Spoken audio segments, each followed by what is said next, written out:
नमस्कार, मैं अंजना शर्मा और आप देख रहे हैं बेगूसराय न्यूज प्लेटफॉर्म। आइए शुरुआत करते हैं आज की खास खबर से।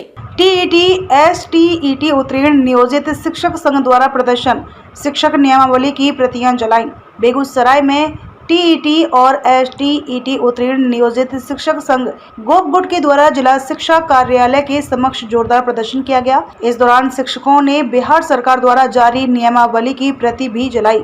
इस मौके पर कार्यरत टीईटी उत्तीर्ण शिक्षकों ने इस नियमावली के साथ धोखा बताया है। प्रदर्शन कर रहे शिक्षकों ने बिहार के विद्यालयों में कार्यरत टीईटी उत्तीर्ण शिक्षकों को बिना शर्त राज्य कर्मी का दर्जा देने की मांग करते हुए समान काम का समान वेतन पर सुप्रीम कोर्ट के न्यायादेश का पालन करते हुए टीईटी उत्तीर्ण शिक्षकों को राज्य कर्मी का दर्जा देने की मांग की है। शिक्षकों ने महागठबंधन सरकार द्वारा नियोजित शिक्षकों से वादा खिलाफी करने के विरोध में श्रृंखलाबद्ध आंदोलन की धमकी भी दी है। बुधवार को राज्यव्यापी काला दिवस के साथ जिले के सभी विद्यालयों में नियमावली की प्रतियां जलाने की बात कही। बताते चले कि विगत 10 अप्रैल को बिहार सरकार के द्वारा नई अध्यापक नियमावली 2023 घोषित की गई है। उसमें टीईटी शिक्षकों को समांजित नहीं कर परीक्षा देने के बाद राज्य कर्मियों को दर्जा देने की बात कही है, जिसका विरोध नियोजित शिक्षकों के द्वारा दी जा रही है। शिक्षकों ने आरोप लगाया है कि महागठबंधन की सरकार ने अपने चुनावी घोषणा पत्र में शिक्षकों को समान काम समान वेतन, पुराने शिक्षकों की भांति सेवा शर्त, राज्यकर्मी का दर्जा सहित पुरानी पेंशन देने के वादा को तोड़ने का काम किया है, जिसके खिलाफ टीईटी एसटीईटी उत्तीर्ण नियोजित शिक्षक संघ गोपगुट ने तीखा आक्रोश व्यक्त कर रहा है। जिसके बाद शिक्षक संघ गोपगुट बेगूसराय जिला इकाई की तरफ से जिला शिक्षा कार्यालय के समक्ष शिक्षकों ने बिहार राज्य विद्यालय अध्यापक नियमावली 2023 की प्रतियां जलाई। बेगूसराय न्यूज प्लेटफॉर्म के लिए कन्हैया पासवान की रिपोर्ट।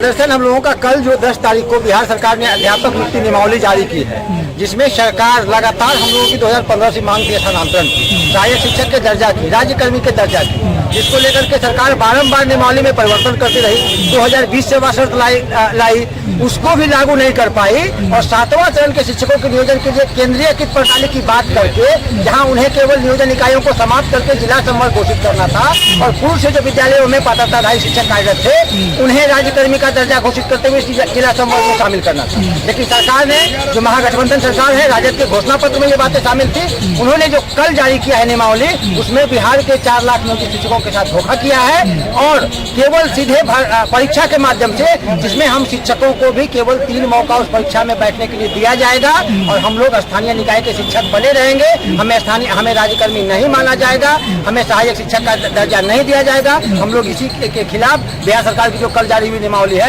उसका हम लोग जलाने के लिए हम लोग जिला मुख्यालय में जिला शिक्षा पदाधिकारी के समक्ष उपस्थित। हम लोगों की मांग है कि जितने भी पात्रताधारी शिक्षक हैं और बिहार के 70,000 विद्यालयों में कार्यरत पूर्व से शिक्षक हैं, प्रथम चरण, द्वितीय चरण से लेकर के 6ठे चरण तक जो नियुक्ति हुई है, उन सबों का सीधे जिला संवर्ग घोषित करते हुए उन्हें राज्यकर्मी का दर्जा दिया जाए, उन्हें सहायक शिक्षकों की भांति उनकी सेवा शर्त दिया जाए, हमें समान काम का समान वेतन दिया जाए और आगे जो बहाली हो उसमें केंद्रीयकृत करते हुए, क्योंकि 9,000 नियोजन इकाइयों में बहाली में काफी समस्याएं आती थी। तो सरकार ने अच्छा किया है, चलिए एक केंद्रीयकृत प्रणाली 38 नियोजन इकाइयां 38 जिलों में बना रही है, हम उसका स्वागत करते हैं। लेकिन पूर्व से जो कार्यरत हम लोग शिक्षक हैं, जो हम लोग शिक्षा का अधिकार अधिनियम के बाद हम लोग पात्रता परीक्षा उत्तीर्ण करके आए हैं, हमारा समायोजन क्यों नहीं सरकार कर रही है? कि यदि हम अयोग्य थे तो सरकार नीतीश कुमार को बिहार की जनता को जवाब देना होगा, जो आज 2006 से लेकर के 2019-20 तक आपने जो अयोग्य शिक्षकों का नियोजन किया और बिहार के नौनिहालों, करोड़ों नौनिहालों के भविष्य के साथ खिलवाड़ आपने क्यों किया? यदि हम अयोग्य थे तो हमें विद्यालय पढ़ाने के लिए क्यों भेजा? और यदि हम योग्य थे, हम विद्यालय के शिक्षा की व्यवस्था का बेहतरी का काम कर रहे थे, तो हमें क्यों नहीं राज्यकर्मी का दर्जा दिया जा रहा है? वर्तमान नियमावली में हमें सहायक शिक्षक बनने से हमें वंचित क्यों रखा जा रहा है? हम इसके खिलाफ हैं और जब तक सरकार इस नियमावली में संशोधन नहीं करती है, हमारी मांगों को पूर्ति नहीं करती है, हम लोग लगातार चरणबद्ध आंदोलन में रहेंगे और आवश्यकता पड़ी तो अभी जो जातीय जनगणना चल रही है उसका भी बहिष्कार पूरे राज्य स्तर पर करेंगे। ज्ञान प्रकाश, जिला महासचिव TS यूनिसेफ गोपगुट बेगूसराय। नियमावली 2023 बिहार सरकार ने लाया है। उस नियमावली में बिहार सरकार आगे शिक्षकों को किस प्रकार से बहाल करेगी उसका पूरा लेखा जोखा। हम लोग उसका स्वागत करते हैं। लेकिन उस नियमावली में जिस प्रकार से सूबे के सरकारी विद्यालयों में पहले से कार्यरत टीटी शिक्षकों को और जो नियोजित शिक्षक हैं उनको उस पूरी नियमावली से कैसे बेदखल किया गया है, जिस प्रकार से वंचित किया गया है, उस नियमावली के दायरे से बाहर किया गया है, इसका हम लोग पुरजोर विरोध कर रहे हैं। हम लोग ये मानते हैं कि सूबे के जो विद्यालय में जो नियोजित शिक्षक कार्य कर रहे थे उन शिक्षकों को राज्यकर्मी का दर्जा मिलना चाहिए था।